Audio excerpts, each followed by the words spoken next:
CrossFit is at a crossroads. I mean, it's abandoned ship right now. A number of CrossFit gyms around here are dropping their affiliation with that brand after controversial comments about George Floyd made by CrossFit CEO. We've seen the biggest brands in the space say our existing contracts, we're not associating with CrossFit unless there's a change in leadership. Who have stuck by Greg Glassman and CrossFit through thick and thin, jettison, just they're out. Explain a time with Amen. Explain a time with Amen. He explains. No explainer time, guys. Just read the sign. Explain a time with Amen. Explain a time with Amen.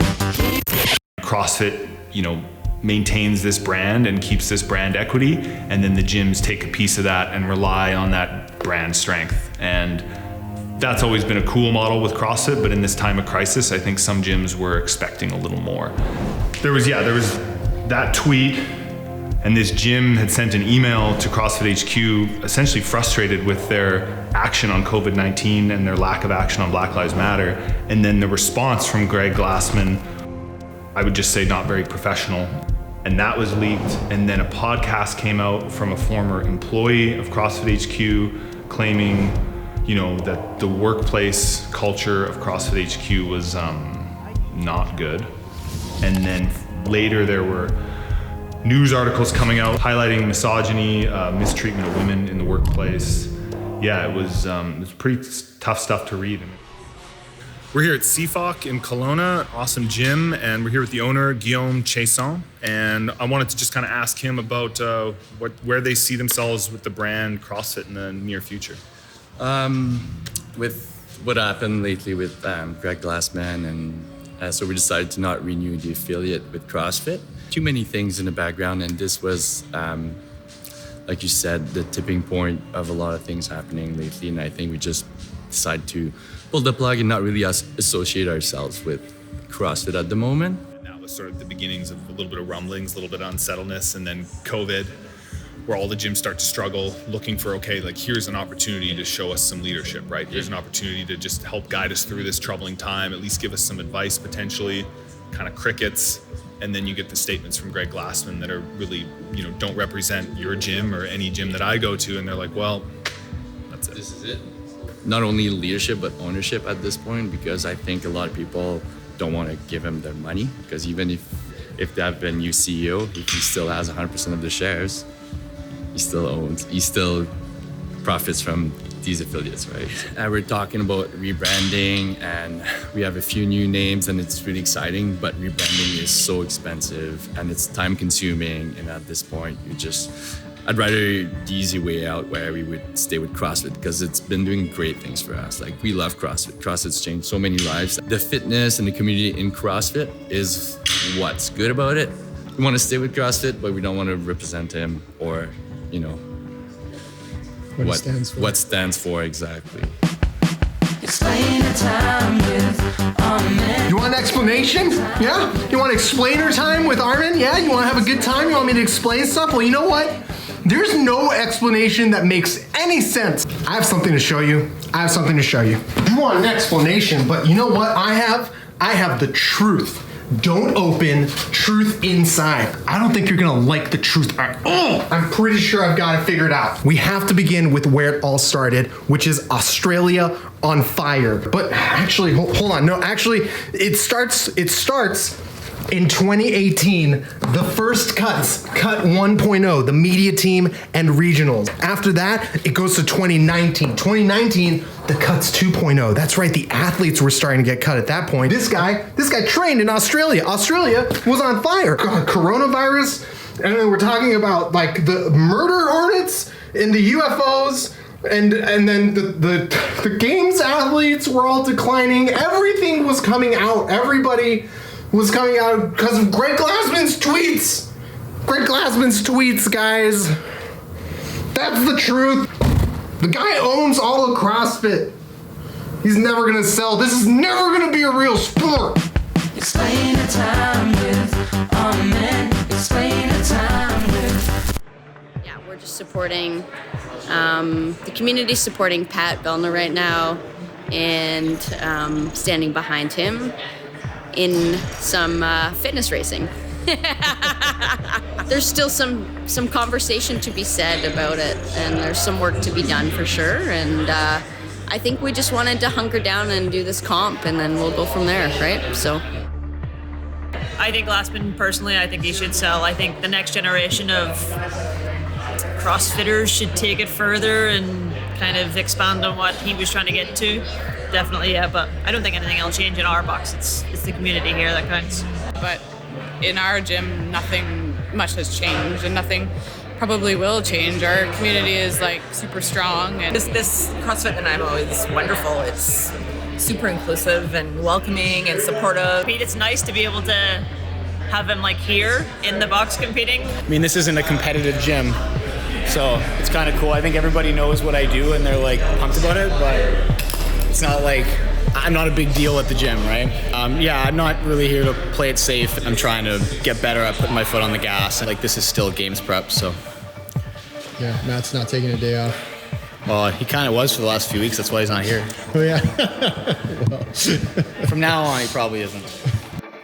Welcome to day one of the Rogue Invitational. This is usually a mini CrossFit Games style event taking place in Columbus, but this year, due to the travel restrictions, it will take place in each athlete's home or home gym. Competing today, 18 of the fittest men and 17 of the fittest women in the world, and they will be asked to complete 6 events over 2 days with $50,000 going to the winner.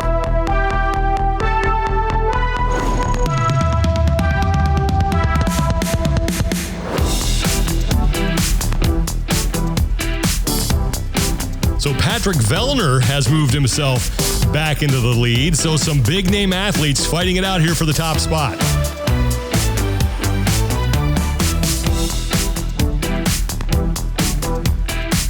Moonweiler, Sager, and now Jacob Hebner has entered the picture.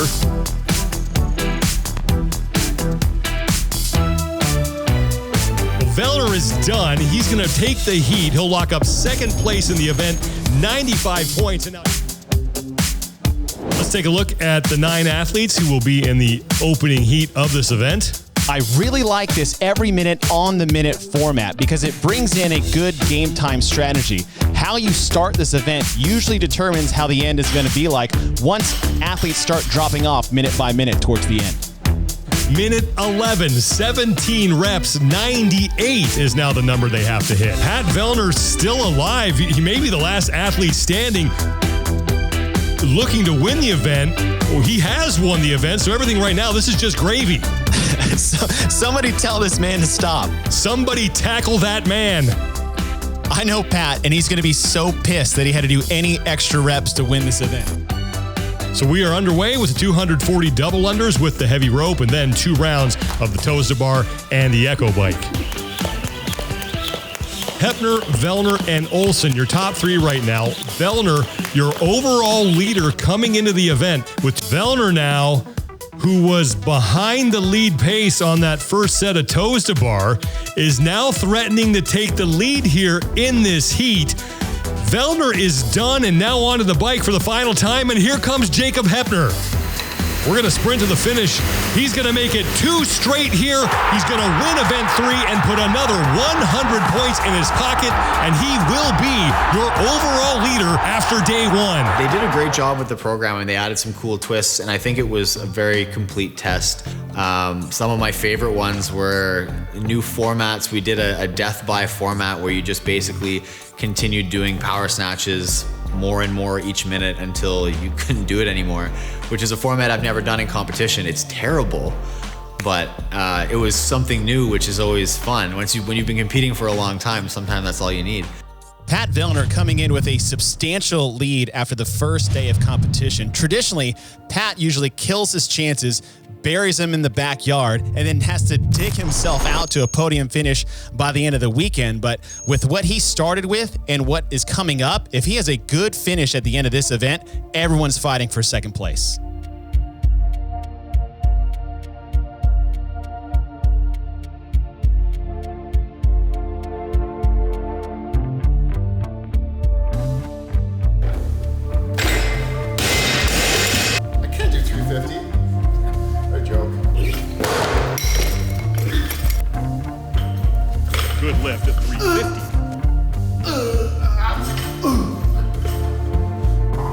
Vellner hits 350. That is a big lift for him.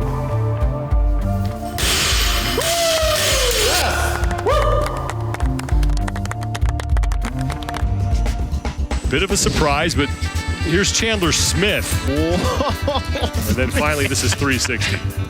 So Chandler Smith will win the event, and he could be in second place overall. He has had a very consistent performance. And that's the Pat Vellner that we know. Again, he used to be a closer. He always was stronger in the second half of the weekend. And now when he starts a strong first half, I mean, it's going to be hard to chase that guy down. It was pretty smooth. I managed to win by a fairly wide margin, which is always nice. And I mean, I got to be super happy about that. It gives me a lot of confidence moving forward.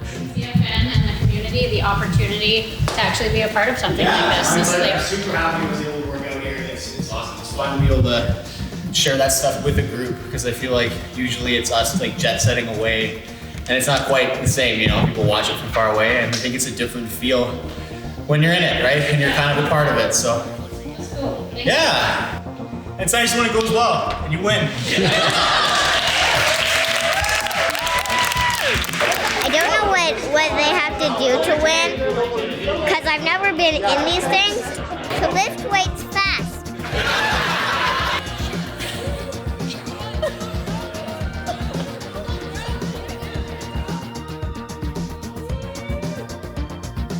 It was sweet. It was fun. Like, the programming was good, and I don't know. It's nice when you win by a lot.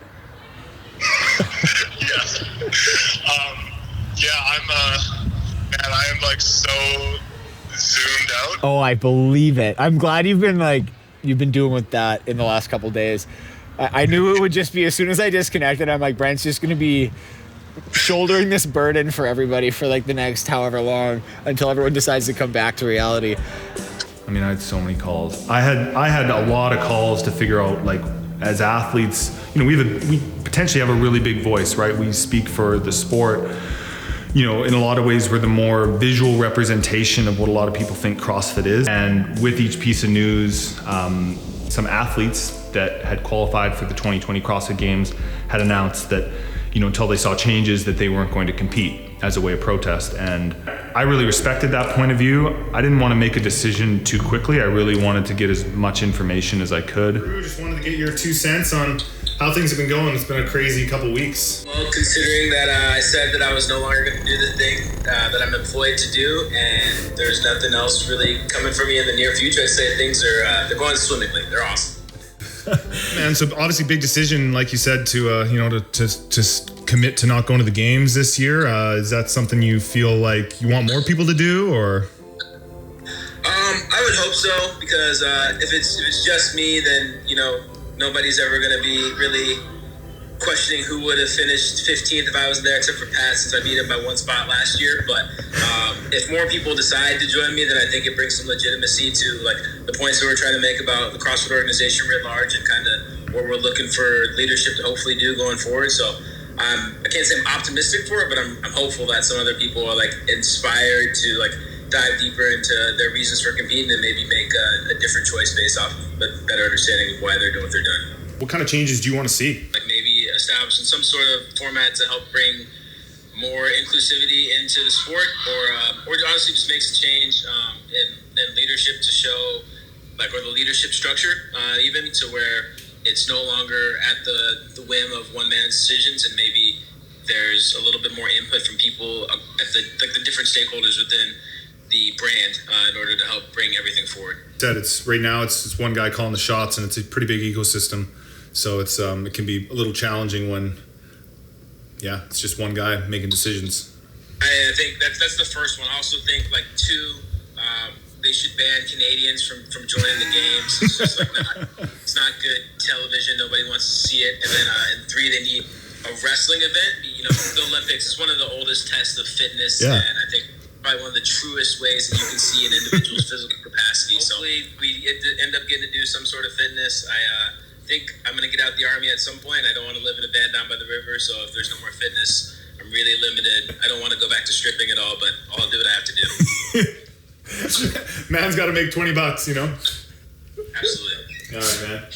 You know, I was pacing around the house, making phone calls all day, every day, trying to organize athletes, creating an athlete association, figuring out different options, figuring out if maybe all the athletes could do a group walkout and create their own competition. I was doing a lot of work. I wasn't training much, and I was trying to figure it out, right? And I knew there was not going to be an answer that would make everyone happy, but I was trying to figure out what would make me the happiest and make me the most proud with the information I had, and make the people that mattered to me proud. And so I did decide to pull out, right? I made the decision that, I didn't say much on social media because people just pick apart what I said anyway. Regardless of what I said, it'd be too much or too little or too late or too early. So I just said, I'm not going to compete this year. But it was, I needed to see change, right? I needed to see the CrossFit Games, HQ, CrossFit Inc. I needed to see leadership change. What is the likelihood of the company being sold by Greg Glassman? And from all the calls I had, it seemed very, very slim. So I was under the impression that it probably wasn't happening. And so, I was trying to figure out a way for athletes to still compete in a sport of burpees and thrusters, but maybe it wouldn't be called CrossFit anymore.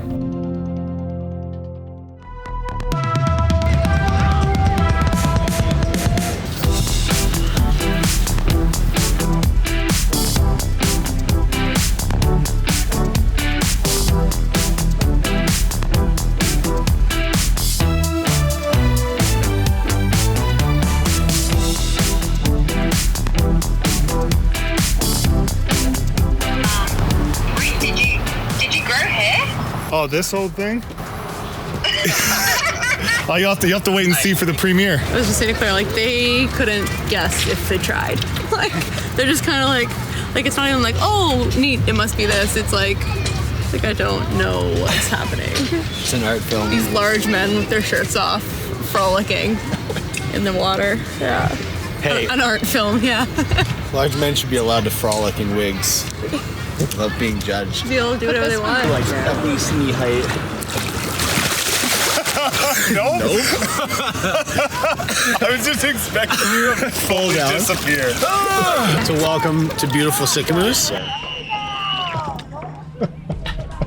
We're just out here. It's my birthday today, so we came out for kind of a birthday week, go for a houseboat with my family, and kind of just take a little reset. So the water's a little high and we're hanging out cold on the beach right now. here. Not a lot of beach, but it's awesome. It's been a great little reset, and it's been nice to have the opportunity to celebrate my birthday without a triple session of training before the games. Funny, I think the past 5 years of our lives, we've had no summer. Since Rogue and since we've had some new information about the games coming out, we've actually managed to keep a little bit busy creating a new association, the Professional Fitness Athletes Association, which Brent and I are on the interim committee for, but it was kind of an idea Brent had been kicking around for a long time. And I think now with some of the obvious restructuring that's going on in CrossFit and just some of the uncertainty, it felt like the best time that we possibly could have to try to look out for what athletes' interests are in the sport.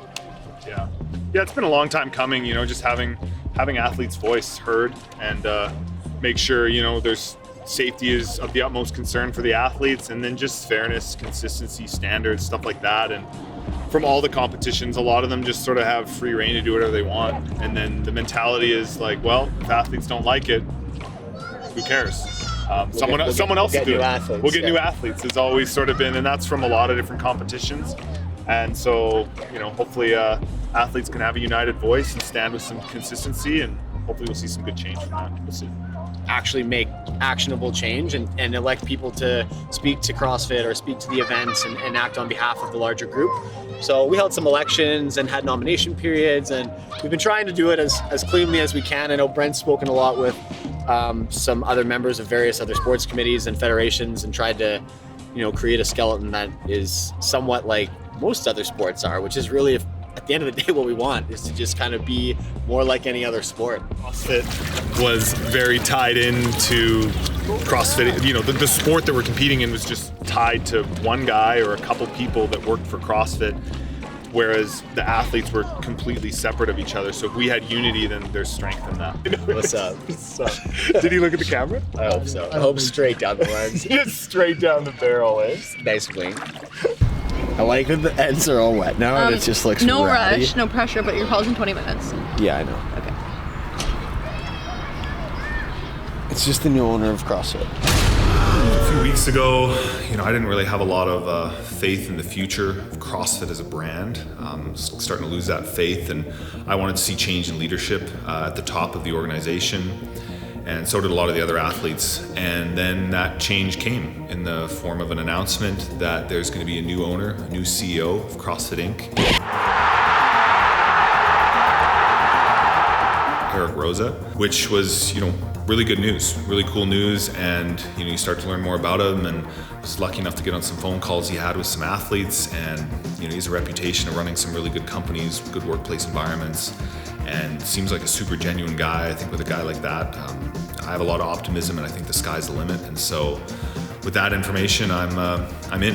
I'm all in, and I'm going to compete at the games, and so have the other athletes. The other athletes that pulled out have decided to go back in and committed to CrossFit. So he's already been super active in the community. He's already trying to promote diversity. Like he really seems to want to make a change, which is awesome. And again, I think it's great that athletes can have a say in what we're doing, because for some of us, it's our life right now. It's our career. So it's really cool that we can have an input and make a difference. It feels like things have been exploding all around us nonstop. It's forced the athletes to adapt, and it's forced the CrossFit organization to adapt. I think at the end of the day, it might be a really good thing. Maybe we come out the other side of this with a more inclusive sport, stronger leadership, and a bigger voice for the athletes in the sport. So for now, I'm super optimistic, and I mean, the job is the same in the short term. I think it's time to just put my head down, and then hopefully I can show up to the games and make a splash. People can't travel. Pandemic has gone longer than anyone expected, I think. So that puts me on that bubble, on that line. So I probably won't be competing at the games now, but we don't know. Again, if someone's injured, if someone can't compete, I'll be that next athlete, so I have to be ready. If you don't enjoy what you're doing, if you don't have that fire inside, then something like this will probably be the end, just make you want to stop. But I genuinely love what I'm doing every day, so it's easy to keep going. Not a lot of live sports right now, so I hope that the games can still happen. They keep pushing back the dates. They're hoping that we can navigate COVID and keep the athletes safe and keep them in sort of this quarantine bubble. And yeah, I hope it works. I've been working so hard this year. There hasn't really been much else than just training and figuring this mess out. Other than that, so it'd be a nice way to cap things off, hopefully. But I'm hopeful, but also realistic that there's a good likelihood it won't happen too. Like that little bit of emotion. Yeah. That's the goal, Jerry. That's the goal. Oh man. All right, extra large. Let's go.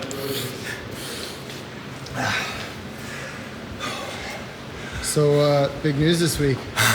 More news. Yes, this is the third time they've changed the games format. They keep changing the dates, changing the style, and maybe fourth time. So now it starts at home. So we have to do the workouts at home. We know the date, it's September 18th, but we don't know how many days, we don't know how many workouts. We just know we do it at home, and we'll film it, and then they'll rank us 1 through 30, and that'll be our worldwide ranking. They'll give out the prize money and stuff for that. But then there's sort of this extra factor where if you do place in that top 5, then a month later, the end of October, you go to California. Those top 5 do another games, and then they reshuffle that 1 through 5 based on that. So obviously you want to make that top 5, but if nothing else, you just want to get as high as you can, as always. It's frustrating, it's not ideal, but it's 2020, adapt or perish. So we're going to do it, and end of September, it's go time.